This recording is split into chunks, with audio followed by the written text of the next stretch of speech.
यार प्रमोद, इस मसले का कोई हल नहीं हो सकता? नहीं विनोद, मुझे तो कोई भी सॉल्यूशन नजर नहीं आ रहा है। अर्चना ने खुद ही तो डाइवोर्स के लिए ना बोला, इसलिए तो कोर्ट ने यह फैसला लिया।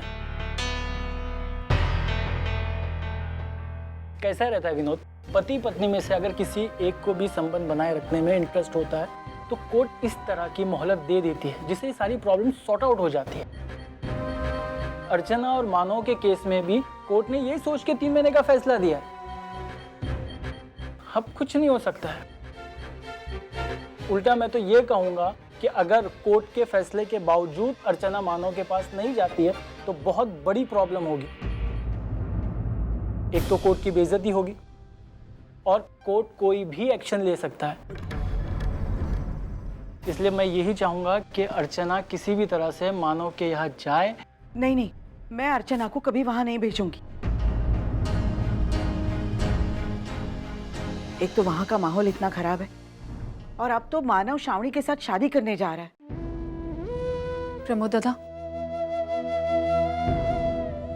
क्या इन 3 महीनों के पहले मेरे केस की सुनवाई हो सकती है? मेरा मतलब है आने वाले कुछ समय में हो सकती है। तो मुझे डिवोर्स जल्द से जल्द चाहिए क्योंकि श्रावणी की जिंदगी का सवाल है, उसके होने वाले बच्चे का सवाल है और मैं नहीं चाहती ये बात ज्यादा खींचे क्योंकि इससे तकलीफ सिर्फ मुझे होगी। आप कुछ कर सकते हैं तो? सॉरी अर्चना, कुछ नहीं हो सकता है। तलाक के लिए आपको 3 महीने तक तो इंतजार करना ही पड़ेगा।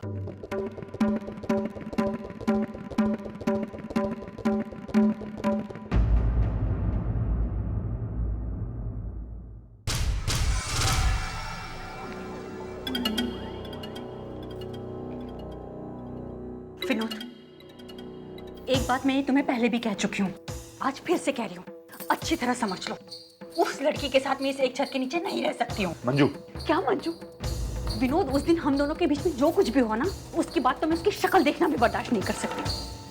अरे क्या कुछ नहीं कहा उसने अजीत के बारे में, जो मुंह में आया था बकी चली जा रही थी। अजीत तो अजीत, मुझे विनोद उसने मुझे चोर ठहरा दिया। अरे ऐसा कहती है उसकी जबान तक नहीं लड़खड़ाई। कितना सहूं विनोद, कितना सहूं, तुम ही बताओ। बहू इस घर की, नौकरानी नहीं हूँ, थोड़ी बहुत तो इज्जत है ना मेरी।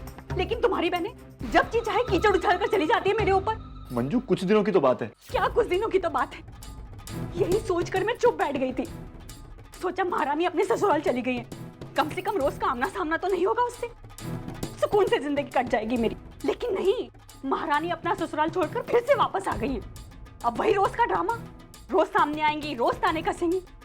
नहीं विनोद, मुझे माफ कर दो, ये सब मैं नहीं सहन कर सकती।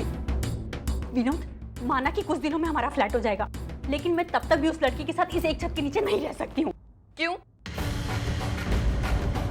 आपको क्या तकलीफ हो रही है ताई के यहाँ होने से? बोलिए ना।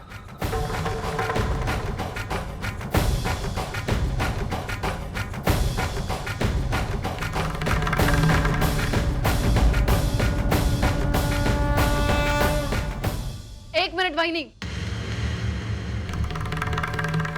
आप इस तरह नहीं जा सकती। बात आपने शुरू की है ना, उसे पूरा भी कर दीजिए। बताइए ना सबको, ताई के यहाँ होने से आपको क्या तकलीफ हो रही है? गलत आपका भाई था, उसने ताई की जिंदगी, उसका घर, उसके रिश्ते सब कुछ बर्बाद करके रख दिया है।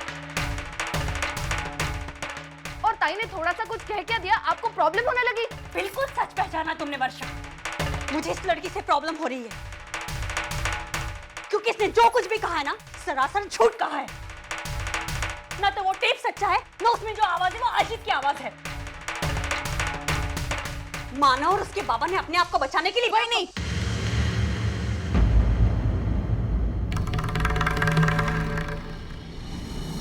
परचू, मुझसे ऊंची आवाज में बात करने की जरूरत नहीं है। अब मैं ये सहन नहीं करूंगी।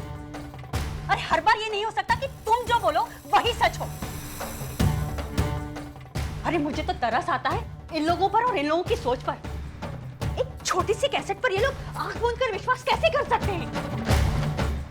ना तो कभी किसी ने अजीत को गलत करते हुए देखा, नहीं गलत बोलते हुए सुना, फिर भी कमाल का न्याय है।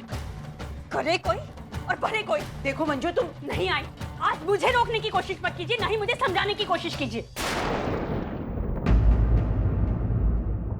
बात मैंने नहीं शुरू की थी, मैं तो सिर्फ वर्षा के सवालों का जवाब दे रही हूँ। वाह, देखा आई, उल्टा चोर कोतवाल को डांटे। ये क्या बोले जा रही है तू? मेरे मन में कोई चोर नहीं है। मैं उस दिन भी ये बात कह रही थी और आज भी ये बात कह रही हूँ कि मेरे भाई ने कुछ नहीं किया है। जो कुछ भी हुआ है वो माना और उसके बाबा की चाल है। और कोई नहीं मिला तो अपना किया धर्म मेरे भाई के ऊपर थोप दिया। अरे मेरी तो समझ में नहीं आ रहा है कि आप लोग उस मानव पर इतना विश्वास कैसे कर सकते हैं? ऐसे कौन से अच्छाई के झंडे गाड़ दिए उस लड़के ने? और अगर इतना ही प्यार था उससे अर्चू से, तो अपने घर से बाहर क्यों निकाल दिया उसे? मुझे इस तरह घूरने की जरूरत नहीं है।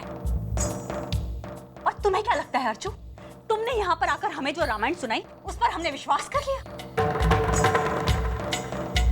बच्चे नहीं है हम, अच्छी तरह जानते हैं कि तुम्हारे साथ वहां पर क्या हुआ होगा।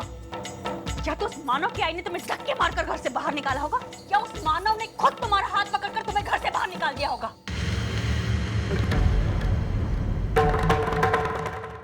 और इसके बावजूद भी तुम उनसे इतना प्यार करती हो, और करती हो तो करो मेरी बला से, मुझे कुछ फर्क नहीं पड़ता। लेकिन इस सब के बीच में मेरे भाई को घसीटने की कोशिश मत करो। बहुत मानव मानव करती फिरती है ना, प्रायश्चित करने निकली थी यहाँ से। क्या हुआ, सब धरा का धरा रह गया? आ गई ना महारानी वापस इस घर में। और अब अपनी बदकिस्मती का ठिकाना मुझ पर फोड़ रही है। वो कहते हैं ना, खिसियानी बिल्ली खंबा नोचे। बस वही नहीं, अब आप बिना सोचे समझे ताई पर इल्जाम लगाए जा रही हैं। क्यों? अब मिर्ची क्यों लग रही है तुम्हें? उस दिन जब ये लड़की मुझ पर इल्जाम लगा रही थी, तब तो बड़े खड़े होकर चटकारे लेकर सुन रही थी। आज क्या प्रॉब्लम हो गई? अरे ताई ने जो भी कहा ना, ऐसे ही नहीं कहा, सबूत के साथ कहा है। अच्छा, इस लड़की ने जो कहा वो सबूत के साथ कहा, और मेरा भाई जो सबूत लेकर आया था वो झूठे हैं। वो सारे सबूत, वो पुलिस का बयान, वो फोटोग्राफ्स, वो झूठे थे। अरे कोई मूर्ख ही होगा जो शराबी आदमी के लाए हुए सबूतों पर यकीन करेगा। अरे वो शराबी आदमी, उसे अपनी सुध-बुध नहीं है, चला है मेरे भाई पर इल्जाम। बस वही नहीं।